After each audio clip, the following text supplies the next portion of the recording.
5 seconds, 6 seconds. As far as animations are another pitfall that we commonly run into problems with. If the animation cannot have a consistent and speedy animation transition, anything more than 16 milliseconds between frames of animation, you should probably just either not try to find an alternative for the animation to ensure that the app runs at 60 FPS. Idle time. So after the page is already loaded, what are we doing with our time while the user's consuming the information, deciding where to go next, all that. That's the kind of place where we want to do like preloads, etc. Preload resources. And load. Load is going to be what we're going to be talking about for the bulk of this presentation. We're going to figure out how to make our websites fully load within 5,000 milliseconds, aka 5 seconds. So, poor performance can have a bit of a business impact. The biggest thing is trust. Say if you're ad supported and the user, your website is taking forever to load, they might just leave. You might not even get that single ad view because the ad couldn't load in time, for example. And it's been shown through several studies of user experience and website performance that trust between your user and your website is the most important thing for you and your brand. And high performance makes users more likely to trust your brand. So it is kind of difficult to determine whether our website's running well, running poorly, unless you have like built-in logging routines, or things like Hotjar, where you can actually see the user's path through your application and get some real-time like video footage of what that experience looks like. Those tend to, as you might imagine, kill performance, but they're important for monitoring. So we're going to introduce a new tool to y'all today. It's called Lighthouse Web Page Test. It is available in the Chrome DevTools or available on webpagetest.org/lighthouse. Both ways work. I believe the Chrome one might be a few versions behind, but it's not a big deal. Important thing about this test is that we turn on simulated fast 3G and 4x CPU slowdown, because we want to look at the worst case. When do apps perform the worst? Obviously, when users on a 3G network, on a mobile device that may be 2-3 years old, and that's actually, you might not think it is, but it's some of the places our users are most likely to visit our website. So one of these Lighthouse tests came from our company. You're free to guess which one. There are a couple different metrics here. Lighthouse does a bit of accessibility testing and things for best practices. You can mostly ignore SEO there, because that one is generally dependent on the performance metric itself. We're only going to be talking about the performance metric today. PWA is another talk. Also, spoiler alert, the bottom one came from Bitwise.com, or BitwiseIndustries.com. And the top one back here came from my dear alma mater, UCSD. So there are a couple metrics that the performance category has. The only ones we really care about are how long did it take for the first piece of content to be loaded and displayed on the screen, and the time to interactive. How long before a user can actually click on a button or interact with the website? So you've probably been to a website where you've experienced probably some of these sentiments, where you're sitting waiting for it to load. You're wondering, is this thing ever going to load? And you might just leave. You might just not use the website ever after that. So the usual problems that cause these kinds of slowdowns and load, as again the primary failure point we're talking about, is generally when we load a lot of resources at the beginning of the request chain. We have a lot of images on screen. Social media apps like like Glide, for example. We had to do some performance enhancements there for off-screen images, and even things like on some of these WordPress sites, we've had just pages of just like maybe like 40, 50 images on one page, all loading at once. And we can also get some gains by serving images in better formats, which I'll talk about a little later. And you all are mostly pretty good at this, but minifying and CSS and JS. So while I was going through UCSD's website, I found an interesting thing in the performance report, which was about this font file here called Break Sans. This font file, as you can see, is taking about 8.5 thousand milliseconds to load. That's a lot of time, and this is also a very large file. That like over 1,000 kilobytes. That's like almost a Doom installation right there. So what I discovered is that this font actually comes from myfonts.com, and it has some stipulations.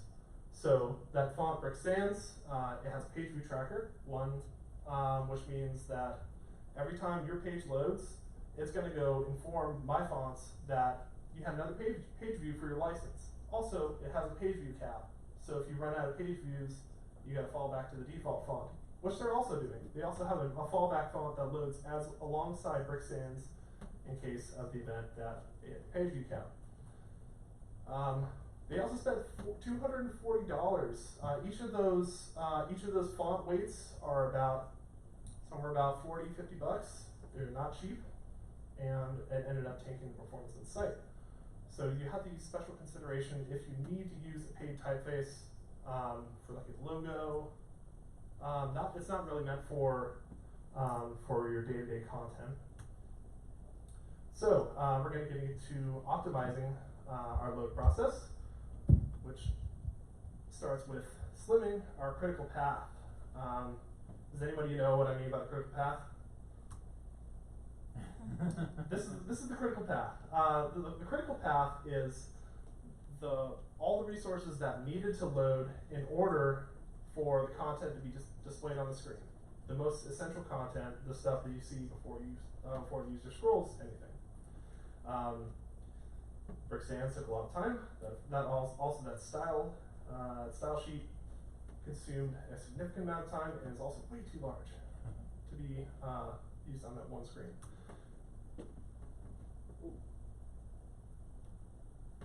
This is taking too long to load. You're correct. Yeah, this is jacked up. Okay, that one doesn't want to go. Okay, so we're gonna skip that one, I guess. Okay, yeah, this slide just doesn't want to load. All right. Well, anyhow, does anybody not know what content above the fold means? Or does anyone not know what the fold is? Okay, so the fold is, so when you visit a website, and it's a scrollable website, yeah, it's anything that can be viewed without having to scroll the website. So, so in order to find the critical path, what we want to do is we want to determine what pieces of content need to load in order for that first above the fold piece of content to be displayed. We want to extract that content into a smaller unit and load that, essentially load that first before anything else below the fold is loaded. We can do this by deferring, by as I said, breaking that website content up into the content that's above the fold, HTML, CSS, and then the content below the fold, load them sequentially. You really don't want to defer smaller medium scripts because you still have to load them, and deferring them can actually reduce performance. So defer is mainly meant for big initial loads. So there are a couple strategies that we can use to do this if we don't want to do this manually. There's a package called CriticalJS, which will extract all the above the fold content into a small unit, as I was describing earlier. So it's not something that you would need to do manually. As it sounds, this only works for JS.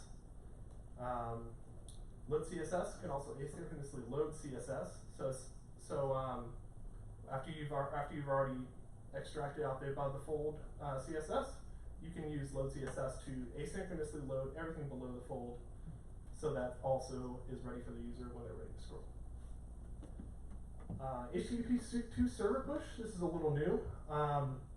This is a technology that allows us to send both HTML, JS, and CSS in one request rather than 3 or multiple, more than that.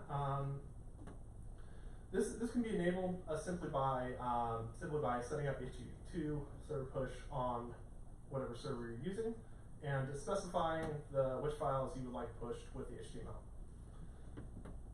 Another strategy is this is a bit old, but it's called sequential loading. You can literally just inline. Since HTML is read from top to bottom, you can inline all your scripts and HTML such that you have block of HTML, CSS.js, load that, block of HTML, CSS.js, and so on. It's not the most performant, but it is definitely the simplest. Okay, this one doesn't want to load either. Are they video? No. Speaking of off-screen images, You can't see them. yeah, yes. So say you have images on your site that reside below the fold. Yeah, you don't really want to load those because the user's obviously not seeing it when they first load the page. Angular, React, Vanilla.js, they've all had solutions for lazy loading images for quite some time. WordPress, I believe, actually does this by default. So if you wonder why it does it now, it didn't used to. not used, yeah, you're right. It does now. So you wonder if you're wondering why WordPress sites have a pretty consistent performance metric. That's one reason why. So in terms of images, even if we have loaded it, which file format should we use? This is just a basic guide to images in 2019. I'm not going to talk too much about it. This is more for reference. You can find this on the repo. But as you can see, WebP resides in many of these categories. It is a pretty new file format and works quite well. Minifying CSS and JS, you can do this automatically. I wouldn't suggest ever trying to do this manually, because what minification does is it goes through your entire CSS or JS file and abstracts like big variable names down to single letters, etc. Just in an effort to try to make that file size smaller, stripping out all the white space, putting everything on one line, just to make that file smaller, more easily served, but retain the functionality that it originally had. NPM also has Ucklify.js, which I believe several projects here are already using, which is great. You may have seen this before in the office. Just a short and sweet guide for how do I get more performance out of this app I'm making. And so instead of just dunking on my core alma mater, I decided why don't we give it a hand. So what I did was I'm hosting both these websites on Firebase, on a Firebase instance. Actually, let me run these in incognito so that the test can be administered correctly. So we're going to do a live test. This is UCSD's website, as it was when I ported it over. This is just the home page, when I ported it over about 2 weeks ago. So let's do a lighthouse test on it and see where we're at, what we started with. So you can actually, as I mentioned before, in order to access this test, F12, and then go to the audits tab of the Chrome DevTools. So as we saw earlier in the PowerPoint, performance not so good. A lot of time before all the event handlers were registered, etc. We see a lot of unused CSS. Actually, what's funny is it thinks the CSS is being unused because it has to go hit the page tracker before it can be loaded. So yeah, lots of render blocking resources. This guy still the biggest offender. And just to prove that it's very similar to UCSD's current, I'll do another test real quick.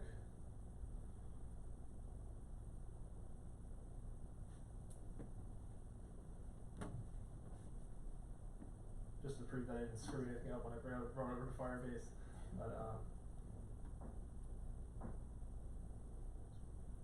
oh, even worse on their own server. Okay. Don't know how that's possible, but okay. And now we're gonna go and check out my the reborn version of this website with all my performance enhancements applied to it, all the same things I've been talking about in this presentation. So we're gonna go, actually, before we do that, you might notice that a couple things look a little different. Let's go do a quick view of the entire website. I should have taken you all through. So here is the original. Got some couple sliders here and there, and this SVG counter up here. And this one's pretty similar. You'll notice that the font looks a little different. I had to strip out that font because it's a paid font. I couldn't go and extract the WAF files, .waf files that fonts typically use.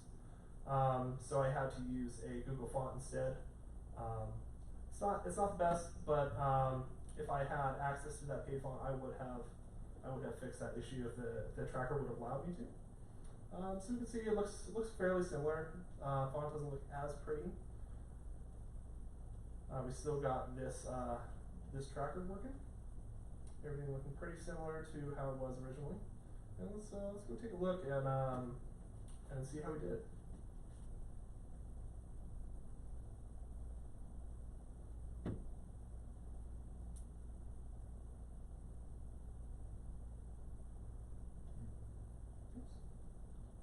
Okay, yeah. So we see our first meaningful paint happened after 2.2 seconds. Time to interactive 4.6 seconds. Still within rail. That's still below the 5,000 millisecond threshold. So we have good input latency here. A couple of other blocking resources.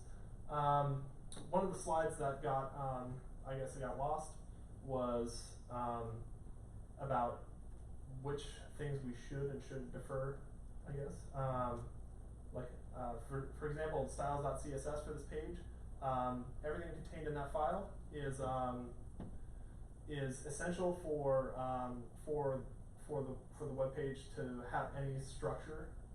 So if you've ever navigated to a website and you've seen just that white page with a bunch of blue links just strewn about the screen, that's what's called a flash of unstyled content, and that is very harmful to performance. That happens when you're deferring or loading your CSS after the HTML has already been rendered on the screen, and can be damaging to the user experience. So, also the critical request chain, as you can see, has been slimmed down. Brickstance has been removed from here. Unfortunately, I had to take that out.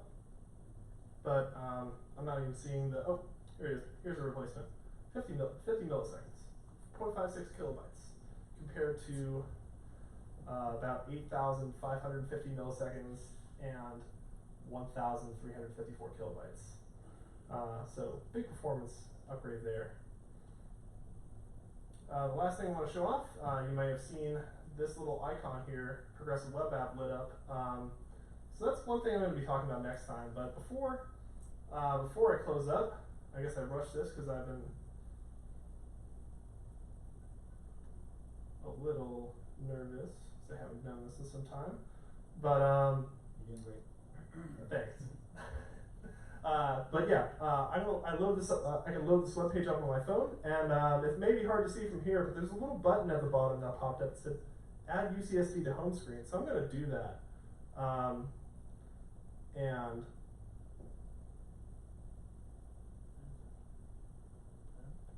so I gave this website PWA support by implementing a service worker and having it pull all of this information from the cache. So as you use the website normally, this will update as well. And as you can see, everything still works. So that's what we will be talking about next time. Does anybody have any questions before I close up? How frequent is it for fonts to actually like have some kind of tracking and restrict on page views, because that sounds shady AF. Yeah. It sounds really shady. You're right, and it happens probably more than you would want. These fonts tend to be very expensive. They want to have ways to protect them, which can really hurt performance, unfortunately.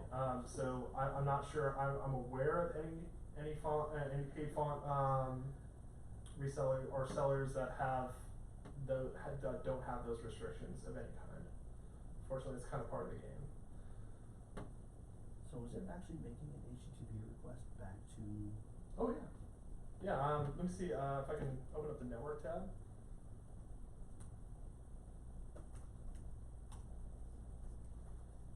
Whoa. Hold on, but we gotta restart. Oh, we gotta refresh this page. Oh my goodness. It's, you must have hit the font cache limit. Yeah, right. No, Yeah, hopefully you- I hit the performance page view limit. We're disabling the letter E. Let me see. So let's actually go ahead and record.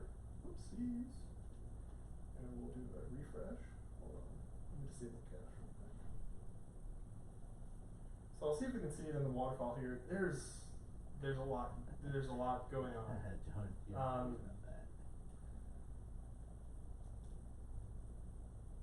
That's okay. Oh yeah, it's gonna take me a while to find that in here, but if I do find it, I will be sure to include that in the slides for S&P. So actually, You can filter the content out. oh, can you? Yeah. Let me see. Yeah, actually, I don't know if I'm going to be able to see the round trip on there through the waterfall. I haven't tested that yet, but It'll show you. oh yeah. If you remember what it's called, you should be able to in the filter section. Okay. Yeah. Oh, I see right here. Okay. Yeah. Let's go ahead and run that. So this is bricks sands. Let me see. This might just be the There's that first. tiny tab on the right. Oh, thank you. Okay. Yeah, I'm not seeing the other one here. That's okay. It's still kind of crazy that that's a thing. Oh wait. It is using fonts.google still okay? Oh, that's what I used to replace it actually.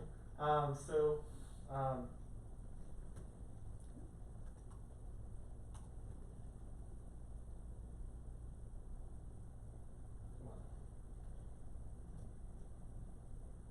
By using a CDN, they're more than likely to have it cached already too. The Google font, yeah. Yeah. Paid fonts, so that might not be cached. Well, I was in reference to like So- the oh, can we the use Google one, Google, yeah. If you're using a common CDN, Yeah. chances are the users So the visit paid some font other content with it. was in a CDN and you can only use it from the CDN? I believe it is serving from a CDN, but you still have to make a round trip HTTP request before you can serve it on your web page. So you hit the CDN and then it somehow So checks somewhere else to see if like you hit whatever limit, and then it serves the file to you. And Yes. you can't install the font directly because they've protected it. Mhm. And they say, Yeah, no, you so just gotta serve it from the actually, if you want to see what this looks like, I can actually open it up in here. So let's take a look at old Brick Sands here. So this is what they're doing. Nobody can read that. Yeah. Oh yeah, Nobody can read neither that. can I. Trust me. No, but I'm saying the font is too small. Yeah, we can't read that at all. I think I see stars up there. Yeah. Is that a struct I think or? This is meant to be readable anyways. This is minified like CSS. This is not going to be readable. But the important line is here. It has an import statement from hello.myfonts.net/count. So what you do is you send them this the specific ID at the after /count. Is there actually any way I can zoom on this in what? Control plus, or Control command plus? plus, command plus. Let's see. Command plus. Oh, all right. Is that better? You need to go a little more for people behind. Yeah, more. No, it's too big. You find it. Do command B real fast. Command D. B. Command Z. Oh, I'm in Vim. I don't know if this is gonna work at all. Oh, because it would different. All right. I'm gonna close this. I don't know if that's gonna help. I can close this too. That's what Command B I does think that. something. Oh, Command B as a boy or B as a Victor? Okay. Bravo. Whoops. So yeah, as you can see, this is just, what's that? Alright. He's just yelling at me. Okay. Sorry. Yeah, so it goes out, sends this ID over. This is, and it will check the license, then report back with the font files. You'll see that. Actually, I don't know if yeah, actually I did keep that. But yeah. Anybody else have any other questions? Why don't more people use Comic Sans? Josh, you can start now. Cause the 90s ended a Yeah. long time ago. I actually think Adobe Fonts gives you the what? The WAF What file? file? Yeah. Yeah, Adobe is that they still offer paid fonts to do that, right? Yeah. Okay. I'll have to investigate that, because yeah, it's important to find a tracker that doesn't have that kind of round trip thing, because it's just a non-starter for all of that. But anyhow, any other questions? Yes, Crystal. The bitwiseindustries.com site Yeah, uses Adobe Typekit. does it? There. Yeah, I don't know if there's a tracker or not. I don't think it has one. Yeah. Let's test I it. mean, we kind of, alright. Actually, yeah. We can do a quick test to prove that that was actually ran on it. I don't know what it said, but I was thinking. Yeah, pretty good. Nice job, Crystal. But, Oh, There you yeah. go. so, you said that it was a type kit? Yeah. Look at that, only a minute, only barely a second and a half to load all these resources. Including That's that pretty video good. then too, right? I don't know how she's doing that. Probably smile. This is also a WordPress site, so, I don't know if there's anything built in for that. I don't know if I'm seeing the type kit in here. You can check that out with that. That's a good question. Yeah. Actually, it may not be called typekit. It might be alias. Don't you have a font filter right up there next to media? Yeah, give that a click. Josh. And get rid of type, and Thank then we'll you. go back to. Oh, yeah. Whoops. Oh, font awesome. Web. Wait, what? That's one. Yeah, that's something else. Yeah, that's something else. Yeah, I don't know. Oh, here it is. Right here. Here's one of them. Let's see how long this took. It's in the content license or. Tab on the right. The timing Oh. tab. Thanks. Yeah, only like, Remember 60 milliseconds? yeah, 1.16 milliseconds for the queue, 74 milliseconds for the wait, and only 7 for response, 7.8 for response. So that's what an efficient font looks like. Hmm. Any other questions? I actually do have another question on the Mhm. font. So like, is there some sort of utility where you're basically like looking at the site and stripping out the glyphs that aren't in use? Is that what it's doing? Or are you downloading the entire set of glyphs when you include one of these custom font files in your thing? Do you mean like the ones from Typekit or Any MyFonts? of those, yeah. Um, Are you getting like the custom files sent to you? Or is there some sort of way to say like, alright, I don't need all these glyphs, just the stuff that's in my content and make it part of your build process? Or is that not a thing? Are you just downloading every single glyph that's in the file? I don't know if that's available. One for accessibility. You might need to do do translations, and they would want to have all those glyphs. The issue is that they're also downloading like 6 different sets of fonts and only using them like once. Like they're using like each of them like once. So it's kind of a perfect storm for like the worst possible usage of paid fonts. Google will let you, if you use Google, they'll let you specify which weights and stuff you Mhm. want, or in variations. Oh, yeah. Yeah, Google's very good about it. They, let me see. Google bad.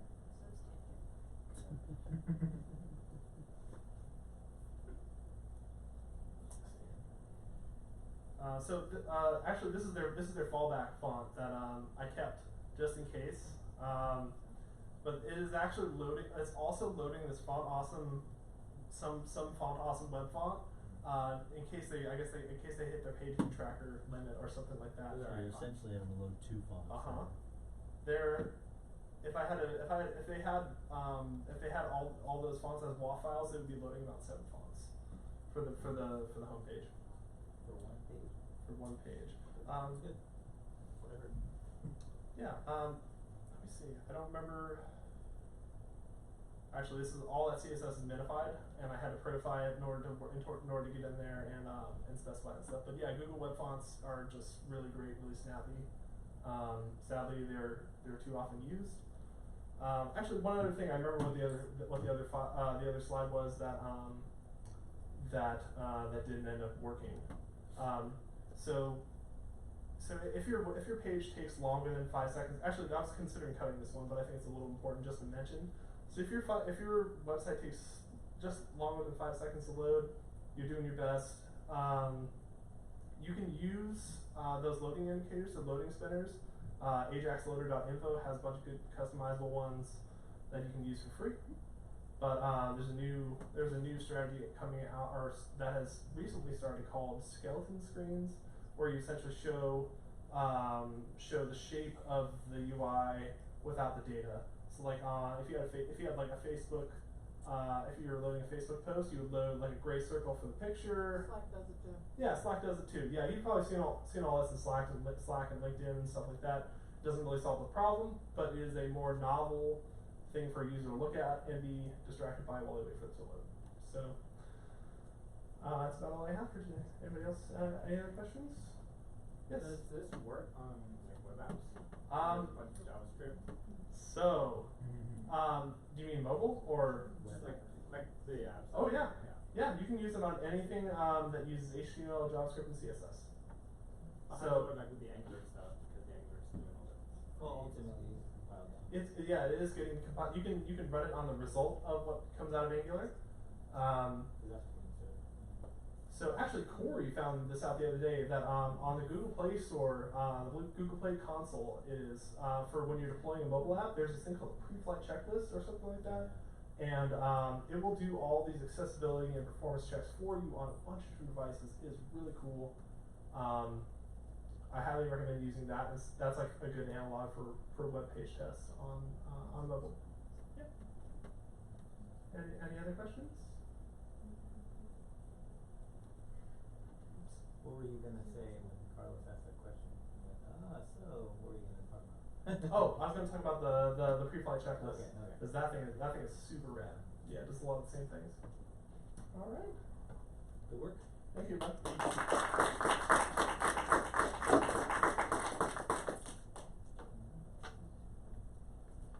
So, pull up the next speaker. I think it might be. Oh, do you want me to pull it up on here? Yeah, I got it right here. Okay.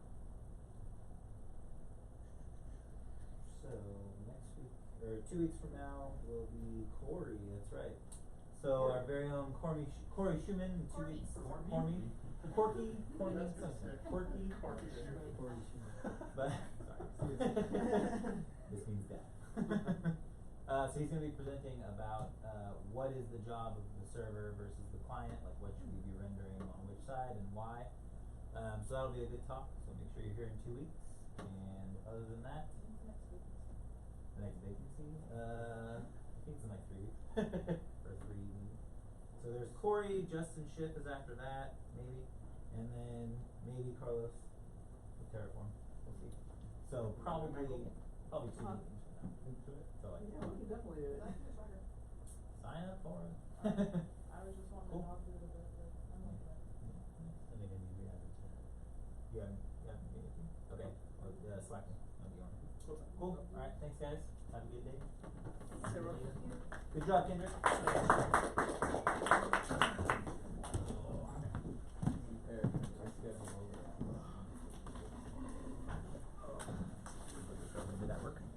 Captain? Yeah, I did. Nice. Yeah, no, we. Because I know we got a lot of people who wanted to watch. I know Schiffer wanted to watch it.